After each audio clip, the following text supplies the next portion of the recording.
শ্রীমদ্ ভগবদ গীতা যথাযথ তৃতীয় অধ্যায় কর্মযোগ শ্লোক 1 অর্জুন উবাচ জয়সি চেত কর্মণস্তে মাতা বুদ্ধির্জনার্দন তৎ কিম কর্মণি ঘুরে মাম নিয়োজয়সি কেশব।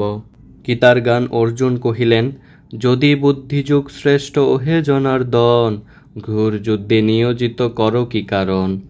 অনুবাদ অর্জুন বললেন, হে জনার্দন, হে কেশব, যদি তোমার মতে কর্ম অপেক্ষা ভক্তি বিষয়িনী বুদ্ধি শ্রেয়তর হয়, তাহলে এই ভয়ানক যুদ্ধে নিযুক্ত হওয়ার জন্য কেন আমাকে প্ররোচিত করছ।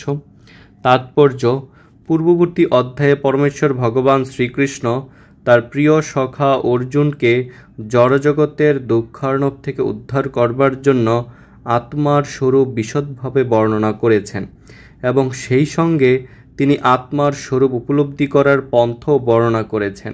সেই পথ হচ্ছে বুদ্ধিযুগ অর্থাৎ কৃষ্ণ ভাবনা।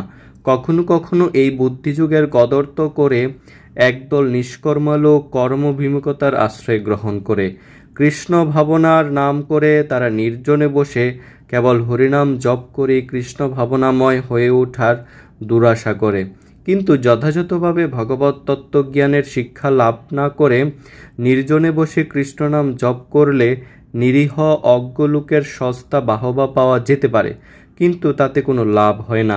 অর্জুনও প্রথমে বুদ্ধিযোগ বা ভক্তিযোগকে কর্মজীবন থেকে অবসর নেবার নামান্তর বলে বিবেচনা করেছিলেন এবং মনে করেছিলেন নির্জন অরণ্যে কৃচ্ছ সাধনা ও তপশ্চর্যার জীবনযাপন করবেন।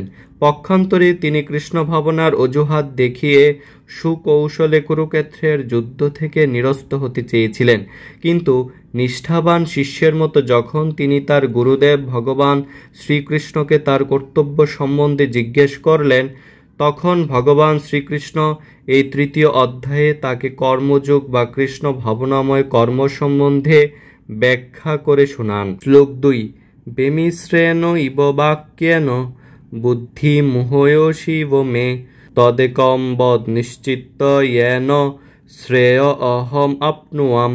গীতার গান ব্যর্থ কথায় বুদ্ধি মোহিত যে হয়, নিশ্চিত যা হয় কহ শ্রেয় উপজয়। অনুবাদ, তুমি যেন দ্ব্যর্থবোধক বাক্যের দ্বারা আমার বুদ্ধি বিভ্রান্ত করছ, তাই দয়া করে আমাকে নিশ্চিতভাবে বলো কোনটি আমার পক্ষে সবচেয়ে শ্রেয়স্কর। শ্রীল প্রভুপাদের তাৎপর্য, ভগবদ্গীতার ভূমিকা স্বরূপ পূর্ববর্তী অধ্যায়ে সাংখ্যযোগ, বুদ্ধিযোগ, ইন্দ্রিয় সংযম, নিষ্কাম কর্ম, কনিষ্ঠ ভক্তের স্থিতি আদি বিভিন্ন পন্থা নিয়ে আলোচনা করা হয়েছে। সেগুলি সবই অসম্বন্ধভাবে পরিবেশিত হয়েছিল। কর্ম উদ্যোগ গ্রহণ এবং উপলব্ধির জন্য যথাযথ পন্থা প্রণালী সম্পর্কিত বিশেষভাবে সুবিন্যস্ত নির্দেশাবলী একান্ত প্রয়োজন। সুতরাং ভগবানেরই ইচ্ছার ফলে অর্জুন সাধারণ মানুষের মতো কিংকর্তব্য বিমূঢ় হয়ে তাকে নানা রকম প্রশ্ন করেছেন, যাতে সাধারণ মহাচ্ছন্ন মানুষেরাও ভগবানের উপদেশাত্মক বাণীর যথাযথ অর্থ উপলব্ধি করতে পারে। ভগবত তত্ত্বের যথার্থ অর্থ না বুঝতে পেরে অর্জুন বিভ্রান্ত হয়ে পড়েছিলেন। কুতার্কিকদের মতো কথার জাল বিস্তার করে ভগবান অর্জুনকে বিভ্রান্ত করতে চাননি। নিষ্ক্রিয়তা অথবা সক্রিয় সেবা কোনোভাবেই অর্জুন কৃষ্ণ ভাবনামৃতের পন্থা অনুসরণ করতে পারছিলেন না। পক্ষান্তরে কৃষ্ণ ভাবনাময় পথ সুগম করে তোলার উদ্দেশ্যে ভগবানের অনুপ্রেরণায় অর্জুন নানা রকমের প্রশ্ন অবতারণা করেছেন, যাতে ভগবদ্গীতার রহস্য উপলব্ধি করার জন্য যারা গভীরভাবে আগ্রহী তাদের সুবিধা হয়। শ্লোক 3 শ্রী ভগবান উবাচ লোকে अस्मिन् দ্বিবিধা নিষ্ঠা পুরা ময়া অনঘ জ্ঞান যোগেন সাংখ্যানাম কর্মযোগেন যোগিনাম। গীতার গান শ্রী ভগবান কহিলেন, দ্বিবিধ লোকের নিষ্ঠা বলেছি তোমারে, সাংখ্য আর জ্ঞানযোগ যোগ্য অধিকারে। অনুবাদ, পরমেশ্বর ভগবান বললেন, হে নিষ্পাপ অর্জুন, আমি ইতিপূর্বে ব্যাখ্যা করেছি যে দুই প্রকার মানুষ আত্ম উপলব্ধি করতে চেষ্টা করে। কিছু লোক অভিজ্ঞতালব্ধ দার্শনিক জ্ঞানের আলোচনার মাধ্যমে নিজেকে জানতে চান এবং অন্যেরা আবার তা ভক্তির মাধ্যমে জানতে চান। শ্রীল প্রভুপাদের তাৎপর্য, দ্বিতীয় অধ্যায়ের 39তম শ্লোকে ভগবান সাংখ্যযোগ ও কর্মযোগ বা বুদ্ধিযোগ এই দুটি পন্থার ব্যাখ্যা করেছেন। এই শ্লোকে ভগবান তারই বিশদ ব্যাখ্যা করেছেন। সাংখ্যযোগ চেতন ও জড়ের প্রকৃতির বিশ্লেষণমূলক বিষয়বস্তু।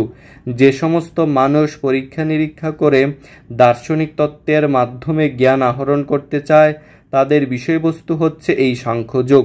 অন্য পন্থাটি হচ্ছে কৃষ্ণ ভাবনা বা বুদ্ধিযোগ, যা দ্বিতীয় অধ্যায়ের 61তম শ্লোকে ব্যাখ্যা করা হয়েছে।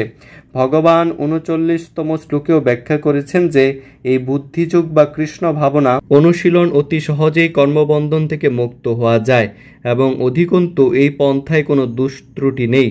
61তম শ্লোকে ব্যাখ্যা করে বলা হয়েছে যে ভগবান শ্রীকৃষ্ণের উপর সম্পূর্ণভাবে নির্ভর করাই হচ্ছে বুদ্ধিযোগ এবং তার ফলে দূরদমনীয় ইন্দ্রিয়গুলি অতি সহজে সংযত হয়। তাই এই দুটি যুগই ধর্ম ও দর্শন রূপে একে অপরের উপর নির্ভরশীল। দর্শনবিহীন ধর্ম হচ্ছে ভাবপ্রবণতা বা অন্ধগুরামি, আর ধর্মবিহীন দর্শন হচ্ছে মানসিক জল্পনা কল্পনা। অন্তিম লক্ষ্য হচ্ছে ভগবান শ্রীকৃষ্ণ, কারণ যে সমস্ত দার্শনিকেরা বা জ্ঞানীরা গভীর নিষ্ঠার সঙ্গে পরম সত্যকে জানবার সাধনা করছেন তারাও অবশেষে কৃষ্ণ ভাবনায় এসে উপনীত হন। ভগবদ্ গীতায়ও এই কথা বলা হয়েছে। সমগ্র পন্থাটি হচ্ছে পরমাত্মার সঙ্গে সম্পর্কের পরিপ্রেক্ষিতে আত্মার স্থিতি হৃদয়ঙ্গম করা। পরোক্ষ পন্থাটি হচ্ছে দার্শনিক জল্পনা কল্পনা, যার দ্বারা ক্রমান্বয়ে শ্রীকৃষ্ণ ভবনামৃতের স্তরে উপনীত হতে পারে। আর অন্য পন্থাটি হচ্ছে ভগবান শ্রীকৃষ্ণকে পরম সত্য পরমেশ্বর বলে উপলব্ধি করে তার সঙ্গে আমাদের সনাতন সম্পর্কের প্রতিষ্ঠা করা। এই দুটির মধ্যে কৃষ্ণ ভাবনার পন্থাই শ্রেয়, কেননা এই পন্থা দার্শনিক জল্পনা কল্পনার মাধ্যমে ইন্দ্রিয়গুলির শুদ্ধিকরণের উপর নির্ভরশীল নয়। কৃষ্ণ ভাবনামৃত স্বয়ং শুদ্ধিকরণের পন্থা এবং কৃষ্ণ ভাবনার অমৃত প্রবাহ স্বতঃস্ফূর্ত হয়ে অন্তর্কে কলুষমুক্ত করে। ভক্তি নিবেদনের প্রত্যক্ষ পন্থারূপে এই পথ সহজ উচ্চ স্তরের।